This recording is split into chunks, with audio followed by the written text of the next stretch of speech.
இது தொடர்பாக எங்களோட மாநில தலைவர் ஏற்கனவே இந்த விஷயத்துக்கு கட்சி என்ன மாதிரி நிலைப்பாடு அப்படிங்கறத அறிவிச்சிருக்காரு.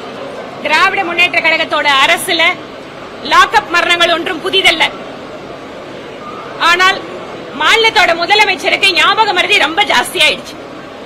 தூத்துக்குடியில இதே மாதிரி ஒரு இன்சிடென்ட் நடந்தப்போ அவரோட குடும்பத்துல அவரு, அவருடைய மகன், அவருடைய சகோதரி அத்தனை பேரும் தூத்துக்குடியிலேயே முகாமிட்டு இருந்தாங்க.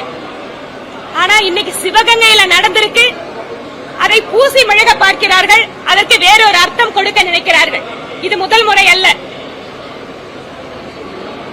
இதே போல வேங்கை வாசல்ல பட்டியலினத்தை சார்ந்த மக்கள் குடிக்கின்ற குடிநீரில் மலம் கலந்த விஷயத்தை தொடங்கி இன்றைக்கு வரைக்கும் தமிழ்நாட்டில் பட்டியலினத்தவர்கள் மேலான தாக்குதல், பெண்கள் மீதான குற்றங்கள் அதிகரிப்பு, லாக்அப் மரணங்கள் என்று தமிழகம் சட்டம் ஒழுங்கை முழுமையாக இழந்திருக்கக்கூடிய சூழ்நிலைக்கு சென்று கொண்டிருக்கிறது.